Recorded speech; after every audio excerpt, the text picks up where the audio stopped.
जब सास ने खा ली हंसने वाली दवा। कुसुम अपनी बहू सुरभि और बेटे ऋतिक के साथ रहती थी। कुसुम के पति सुरेश काम के सिलसिले में अक्सर शहर से बाहर ही रहते थे। एक दिन वो अपने घर आए और कुसुम के लिए बहुत सारी दवा लेकर आए।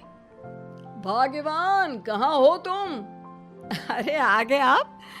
इस बार बहुत दिनों में आए और मैंने आपको जो घुटनों के दर्द की दवाई लाने के लिए कहा था वो तो लाए हैं ना आप? हाँ हाँ, तुमने जो भी कहा था वो सारी चीजें ले आया हूँ। बस अब एक गिलास पानी तो पिला दो। सुरभि, एक गिलास पानी तो लाना। सुरभि जल्दी से पानी लेकर आती है।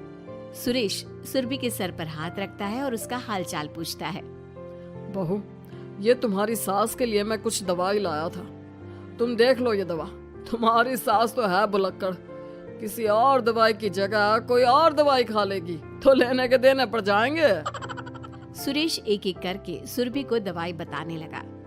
देखो, यह घुटने के दर्द की दवा है। यह घुटनों के दर्द के लिए मालिश का तेल है। रोज रात को मालिश करनी है इससे। ये बीपी की दवा और ये कमर दर्द की। एक दवाई की शीशी हाथ में लेकर कहते हैं, लेकिन ये दवाई किस चीज की है? लगता है मेडिकल वाले ने गलती से दे दिया। सुरेश कुछ दिन अपने घर वालों के साथ रहता है और फिर शहर से बाहर चला जाता है। सुरभि रोज अपनी सास को दवाई दे देती है, लेकिन एक दिन वो घर के काम में बहुत व्यस्त होती है और अपनी सास को दवाई देना भूल जाती है। लगता है सुरभि को आज बहुत ज्यादा काम है। चलो कोई बात नहीं, मैं खुद ही दवा ले लेती हूँ। अरे वाह, ये दवाई तो बहुत स्वादिष्ट है। थोड़ी सी और पी लेती हूँ। इस तरह कुसुम थोड़ी थोड़ी करके हंसने वाली दवाई की पूरी बोतल ही पी लेती है। माँ जी, आज मेरे मायके वाले आ रहे हैं। भैया का फोन आया था। क्या कहा? मायके वाले? अरे तो तू यहाँ क्यों खड़ी है? खाने में कुछ अच्छा सा बना ले। माँ जी, आप इतना हंस क्यों रही हो? आप मेरे मायके वालों का मजाक तो नहीं बना रही हो ना? नहीं नहीं नहीं, मैं कहाँ मजाक बना रही हूँ। मैं तो बस बता रही हूँ। माँ जी, आप झूठ भी बोलती हैं। आप अभी तो हंस रही थी। कुसुम हंसती ही रहती है। सुरभि वहां से चली जाती है और खाने की तैयारी में लग जाती है। थोड़ी देर बाद सुरभि का भाई और सुरभि की माँ आते हैं। कुसुम उन्हें अंदर बिठाती है और अपनी सास को बुला लाती है। समधन जी, कैसी हैं आप? मैं तो ठीक हूँ। आप बताइए, आप कैसे? आंटी जी, आप इतना हंस क्यों रही हो? मैं कहाँ हंस रही हूँ बेटा।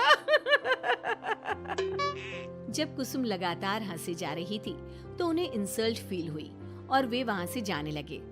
अच्छा बहन जी, हम चलते हैं। आपकी मेहमान नवाजी का बहुत बहुत शुक्रिया। सुरभि की माँ जा ही रही थी, तभी उसका पैर फिसल गया और वो बहुत तेज गिरी। माँ, आप ठीक तो हैं? अरे बहन जी, आप ठीक तो हैं? आपको चोट तो नहीं लगी ना? आप मुझसे पूछ रही हैं या मेरा मजाक उड़ा रही हैं? बहन जी, पहले तो आप इतनी बदतमीज नहीं थी, लेकिन अब क्या हो गया है आपको? माँ, आप ठीक तो है ना? अंदर चलिए, मेरे कमरे में आराम कर लीजिए। नहीं सुरभि, हम जा रहे हैं। हमें अपना मजाक और उड़वाने का शौक नहीं है। और सुरभि, तुम अपनी सास का इलाज कराओ। इस तरह सुरभि के मायके वाले चले गए तो सुरभि का गुस्सा चौथे आसमान पर था। उसने अपनी सास से कहा, माँ जी, आपने मेरे भाई और मेरी माँ के साथ ऐसा क्यों किया? अगर आपको उनका यहाँ आना अच्छा नहीं लगा तो आप मुझसे बोल देती। इस तरह उनकी इंसल्ट करने की क्या जरूरत थी? नहीं बहू, मैंने कुछ नहीं किया। अरे भला मुझे क्या पड़ी है जो तेरे घर वालों का मजाक उड़ाऊंगी? देखिए देखिए माँ जी, आप अब भी हंस रही हैं। आपसे तो बात करना ही बेकार है। सुरभि वहां से चली जाती है। अगली सुबह सुरभि को बहुत तेज बुखार हो जाता है और कुसुम उसे आवाज लगाती हुई उसके कमरे में जाती है।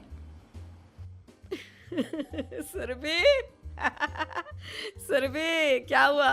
अभी तक सो रही हो तुम? क्या हो गया? माँ जी, मुझे बहुत तेज बुखार आ रहा है। अच्छा। ठीक है, ऋतिक को बुलाती हूँ। माँ जी, मुझे बुखार आ रहा है और आप हंस रही हैं। अरे नहीं बहू, मैं कहाँ हंस रही हूँ। वो तो मेरी हंसी रोक ही नहीं रही है। माँ जी, जब आपकी तबीयत खराब होती है तो मैं आपका कितना ख्याल रखती हूँ और आप मुझ पर हंस रही हो। चले जाओ आप यहाँ से। बहू सुन तो सही। नहीं माँ जी, आप जाओ यहाँ से। अब तो आपके बेटे ही आपसे बात करेंगे और मैं पापा जी को भी बताऊंगी कि आजकल आप क्या कर रही हैं। जब ऋतिक घर आया तो सुरभि ने उसे सारी बात बताई। मुझे तुम्हारी बात पर विश्वास नहीं हो रहा। माँ तो तुमसे बहुत प्यार करती है, फिर वो तुम्हारा और तुम्हारे घर वालों का मजाक क्यों उड़ाएंगी? खैर अभी छोड़ो इस बात को, अभी तो तुम मेरे साथ चलो, तुम्हारी दवाई ले आते हैं। कुछ दिन में सुरभि ठीक हो गई। एक दिन ऋतिक को पता चला कि उसके मौसी के बेटे राहुल की तबीयत बहुत खराब है, तो वो अपनी माँ और पत्नी को लेकर हॉस्पिटल पहुंचा। मौसी जी, कैसे हैं राहुल भैया? बेटी, इतने दिन हो गए मेरे राहुल को बीमार हुए, लेकिन उसकी तबीयत में कोई सुधार नहीं आ रहा। अरे छोटी, हुआ क्या है राहुल बेटे को? कुछ बता तो सही। माँ, आप हंस क्यों रही हो? कहाँ हंस रही हो बेटा? मैं तो अपनी बहन के बेटे के लिए परेशान हूँ। माँ, ये क्या तरीका है? रहने दे बेटा, ये तो मैंने सुना था कि मुसीबत में साया भी साथ छोड़कर चला जाता है। आज मैंने देख भी लिया। अरे नहीं बहन, मैंने ऋतिक और राहुल में ना कभी कोई फर्क नहीं किया। फर्क तो दिख रहा है कुसुम दीदी। अगर आपके बेटे की तबीयत खराब होती तो आप ऐसे हंसती क्या? ऋतिक बेटा, ले जा अपनी माँ को यहाँ से। ऋतिक बहुत गुस्से में अपनी माँ से बात करने लगा, लेकिन कुसुम तो सिर्फ हंसे ही जा रही थी। ऋतिक ने अपने पापा को फोन करके बुलाया और उन्हें सारी बात बता दी। बेटा, तेरी माँ तो अपने घर वालों से बहुत प्यार करती है और वो बहुत समझदार है। वो ऐसी हरकत कभी नहीं कर सकती। जरूर कोई ना कोई बात है। कल मैं उसे डॉक्टर के पास ले जाऊंगा। शाम को खाना खाने के बाद सुरभि कुसुम को दवाई देने के लिए गई तो उसने देखा कि दवाई की वो बोतल तो बिल्कुल खाली थी जो सुरेश गलती से ले आया था। सुरभि ने वो बोतल सबको दिखाई। अरे, ये दवाई तो गलती से आ गई थी और मुझे तो पता भी नहीं कि ये किस मर्ज की दवाई है। कुसुम, क्या तुमने ये दवाई पी थी? हाँ जी, एक दिन जब बहू काम में लगी थी ना, तो मैंने ये दवाई पी कर देखी थी। मुझे दवाई बहुत स्वादिष्ट लगी तो मैंने सारी पी ली। माँ, आपको दवाई स्वादिष्ट लगी? अरे आप भी बच्चों जैसी बात करती हो। ऐसे कोई भी दवाई नहीं पीनी चाहिए, इससे कोई बड़ा नुकसान भी हो सकता है। मैं अभी डॉक्टर से पूछ कर आता हूँ। ऋतिक डॉक्टर के पास गया और कुछ देर में वापस घर आकर सबको बताया। माँ ने जो ये दवाई खाई है ना, ये हंसने वाली दवाई है और माँ ने एक साथ बहुत मात्रा में दवाई खाई है, तो इसका असर थोड़े समय तक तो रहेगा। उसके बाद माँ बिल्कुल ठीक हो जाएगी। अच्छा हुआ जो तू डॉक्टर से पूछ कर आया, नहीं तो हंसते हंसते मेरा पेट ही दुख गया है।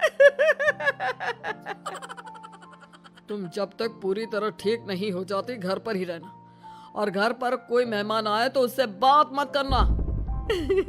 आप ठीक कह रहे हो, मैं ऐसा ही करूंगी। अब मैं बिल्कुल हंसूंगी। कुसुम की बात सुनकर सभी हंस पड़े।